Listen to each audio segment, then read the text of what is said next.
अभी तक आप लोगों ने लाइट की property, reflection of light, rule of reflection of the light, इतना चीज़ पढ़ा अपने सिलेबस में। आज के इस वीडियो में हम बात करेंगे मिरर्स के बारे में। रिफ्लेक्शन ऑफ लाइट हमको पढ़ना है चैप्टर में, तो रिफ्लेक्शन जो होता है वो मिरर्स पर ही बेसिकली हमको पढ़ना है अपने सिलेबस में।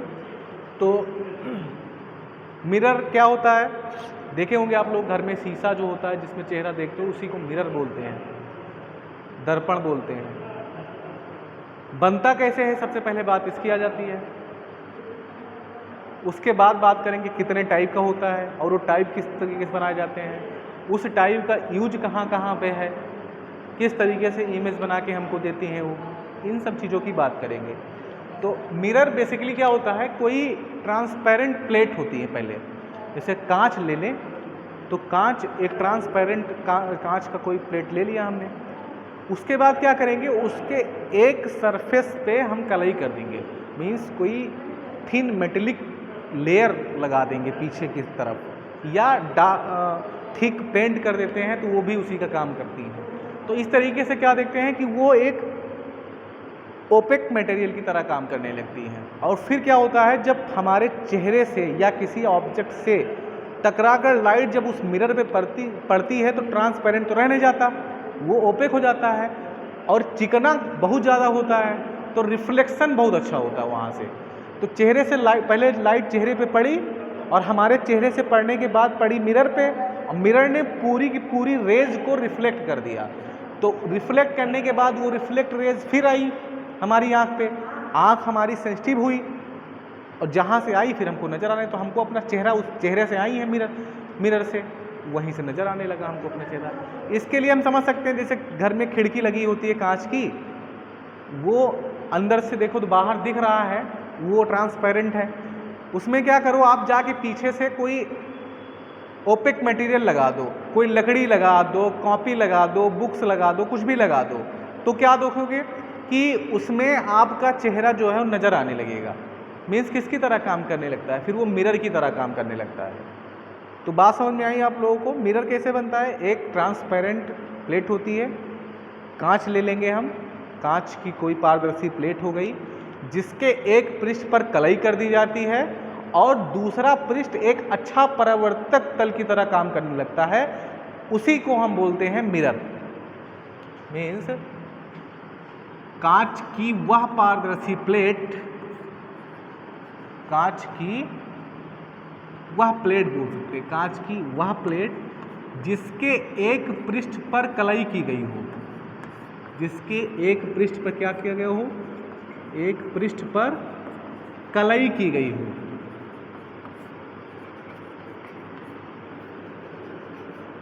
हो, तथा दूसरे पृष्ठ से प्रकाश का अपवर्तन हो, तथा दूसरे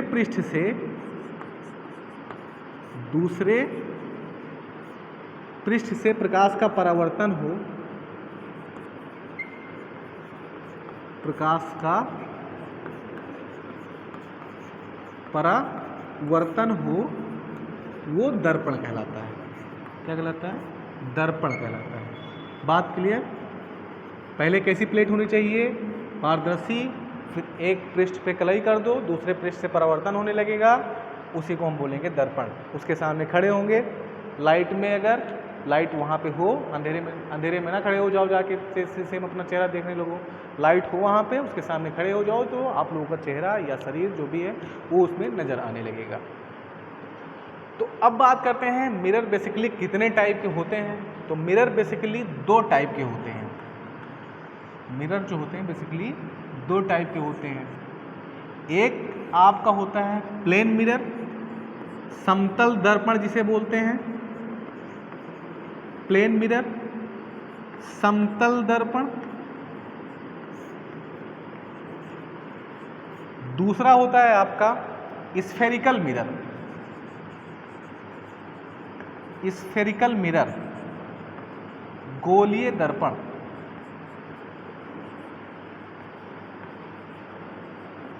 गोलीय दर्पण। अब इन दोनों का यूज कहाँ पे, जहाँ पे किसी ऑब्जेक्ट को हमको मिरर में देखना है और जितना साइज है उस ऑब्जेक्ट का उतने ही साइज का देखना है, जैसे है वैसे ही देखना है, तो वहाँ पे हम प्लेन मिरर का इस्तेमाल करते हैं। और जहाँ पे वस्तु को हमको बड़ा या छोटा करके देखना है मिरर की सहायता से, लेंस नहीं, मिरर की सहायता से, वहाँ पे हम स्फेरिकल मिरर का इस्तेमाल करते हैं। स्फेरिकल मिरर भी दो तरीके से होता है। एक आपका होता है कॉनकेव मिरर, अवतल दर्पण। एक होता है आपका कॉनकेव मिरर,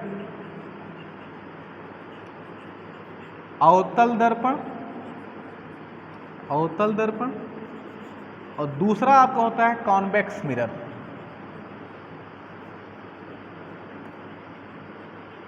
उत्तल दर्पण, उत्तल दर्पण। तो बात करते हैं मिरर्स की टाइप की। सबसे पहले आ जाते हैं समतल दर्पण पे। नाम से दर्पण, दर्पण जहां पे लग जाए आपको इतना जोड़ देना है कि कोई प्लेट होगी जिसके एक पृष्ठ पर कलाई की गई होगी, दूसरा पृष्ठ परावर्तक तल होगा, इतना आपको दर्पण में जोड़ देना है। अब वो किस तरीके से परावर्तक तल होगा, समतल होगा कि गोलीय होगा, वो डिपेंड करेगा किस टाइप की बात कर रहे हैं। तो समतल है तो ऐसा दर्पण जिसका परावर्तक तल कैसा हो, समतल हो, वो क्या कहलाएगा, समतल दर्पण। अच्छा, समतल परावर्तक तल बनाना है तो उसके लिए हमको जो प्लेट लेनी होगी वो समतल ही लेनी होगी।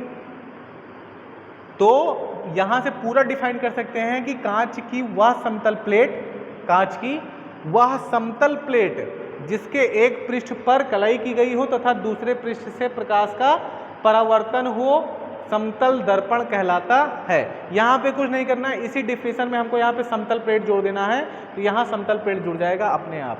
या ये ना याद हो, शॉर्ट में बोल सकते हैं कि ऐसा दर्पण जिसका परावर्तक तल समतल हो। समतल मतलब कि ऐसा तल जो सब जगह से सम हो, बराबर हो, कहीं पे ना तो झुका हो, ना तो मुड़ा हो, ना तो कहीं पे गड्ढा हो, समतल हो, पूरे जगह पे बराबर हो, ऐसे तल को बोलेंगे समतल।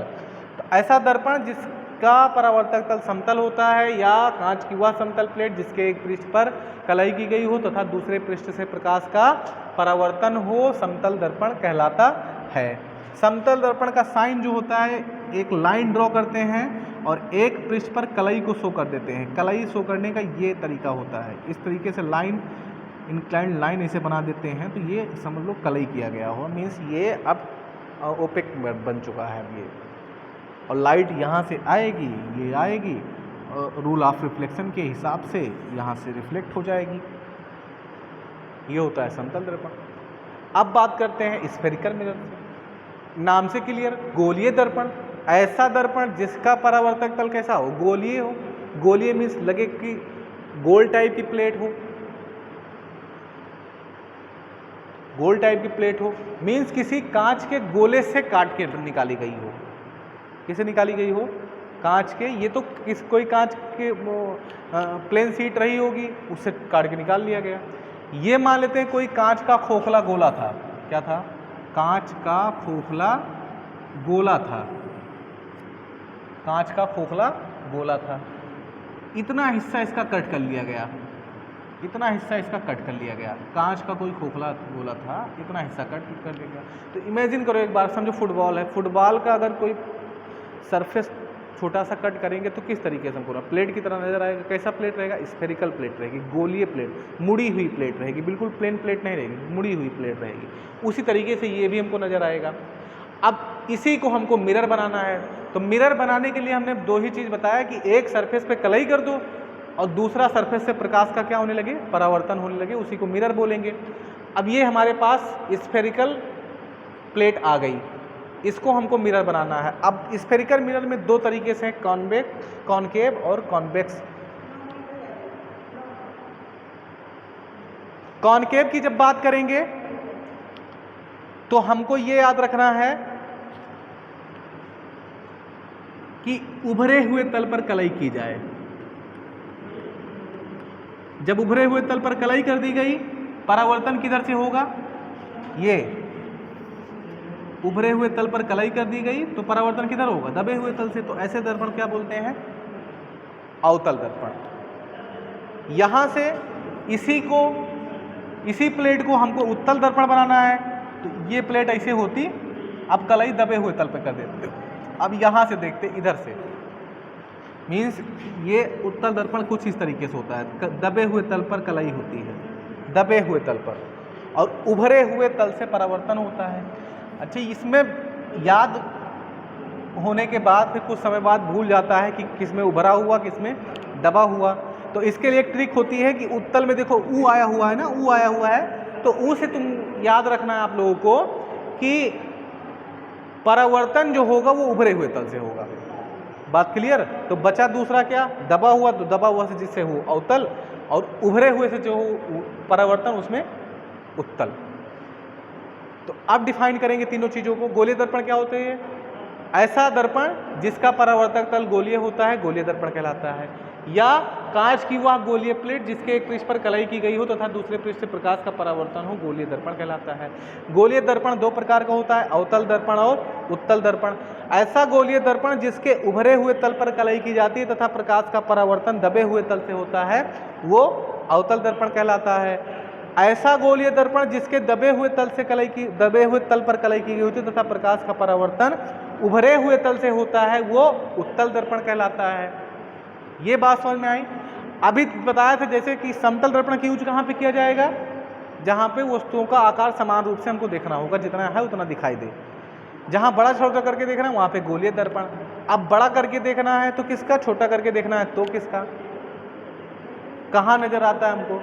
जैसे फॉर एग्जाम्पल गाड़ी का साइड मिरर होता है, गाड़ी का साइड मिरर होता है जो पीछे की गाड़ी दिखाती है चल रहे हो तो उसमें देखो पीछे ट्रक आ रही होती है, और ट्रक का साइज कितना बड़ा होता है? बहुत बड़ा होता है। लेकिन उस शीशे में, उस मिरर में हमको देखो पूरी की पूरी ट्रक छोटी सी नज़र आ जाती है।